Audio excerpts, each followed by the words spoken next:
Welcome back. So I really like the top 3 CES edition video. I really like that list format. Top 3s, top 5s, top 15 things you need to know about turtles.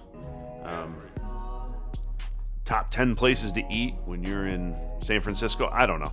But BuzzFeed pretty much kind of installed that love of lists into my brain.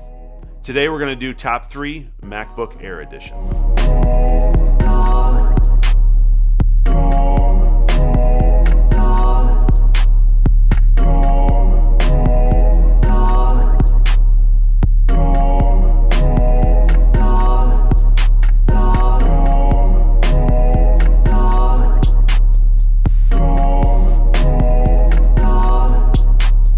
I got this thing right after it launched in November, and I've been using it for several months since. So it has some miles on it, and I have a ton of experience with it. Any product review I do will be after I've used it for a while. Before we get into the top 3, I've got 2 small gripes.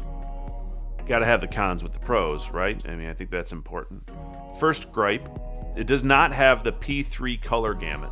So if you're coming from a MacBook Pro or an iMac that has that beautiful rich P3 color gamut, this is going to look a little washed out. It's going to look a little dull. You do start to get used to it after you've used it for a while, so that's the good news. But it's using the sRGB color gamut, and if you're wondering what the hell I'm talking about, the colors just look richer and darker and bolder on the P3. It shows literally more colors. It's a wider spectrum compared to the sRGB. So the sRGB feels a little dull. My other gripe, it's slow. And I don't know, I'm probably over exaggerating because I'm coming from a MacBook Pro and specifically the 15-inch higher end MacBook Pro. But things like Safari, I don't understand it. I launched Safari and my machine just bogs right down.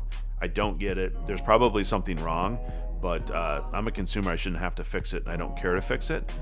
So I guess I kind of did fix it by using Chrome, which is fascinating because Chrome is such a resource hog that normally Safari is better, but Chrome's just way better on the MacBook Air, or at least mine. So your mileage may vary. So 2 gripes out of the way. Let's get into the top 3, and they do go in this order. Number 3, the USB-C/Thunderbolt ports. Probably the most controversial thing of every Apple laptop right now because they don't have enough ports, or they don't have USB-A, or they don't have MagSafe, whatever the complaint is where no one is willing to move on to new technology. Anyways, this has 2 USB-C/Thunderbolt ports. The reason I like it, I can edit using a Samsung T5 SSD. So I don't have to actually use the built-in storage of the MacBook Air. I can edit live off of an external drive. That to me is kind of mind-blowing because the bus speed's so fast that I don't notice any lag when I'm editing. So now I can edit on my iMac using Final Cut Pro, and then when I'm on the road, I can edit on my MacBook Air without skipping a beat. That's a big win. Number 2, Touch ID with no touch bar. Physical buttons on the top, but you still get Touch ID.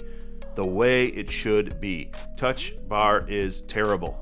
Maybe there's some folks that are going to like it, but it's the biggest gimmick I have ever seen.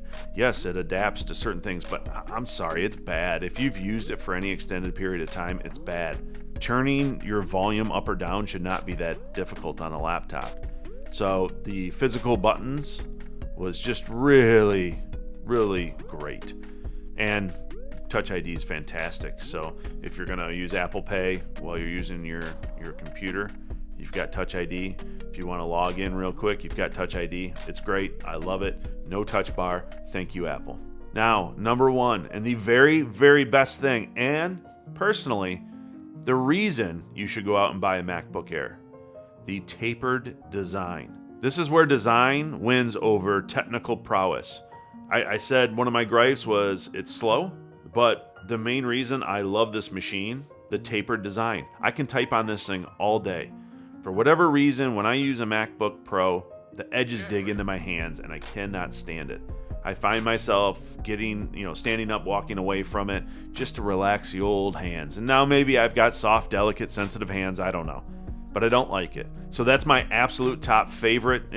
By the way, it's not even close how much that is my favorite thing about this machine.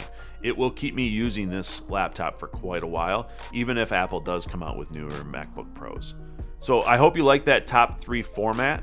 Leave a comment below if you liked it. If you want me to do more of those top 3s, I like those sometimes instead of a very in-depth review of something, especially on technical and consumer products like a laptop. There are sites that do really great in-depth reviews. Oftentimes they're doing them right when the product launches and they have not had a lot of time with it. I feel like anything else is just a press release, right? Oh, by the way, the keyboard's actually pretty good. It's a hot mess on the MacBook Pros, but for whatever reason, it's pretty good on the MacBook Airs.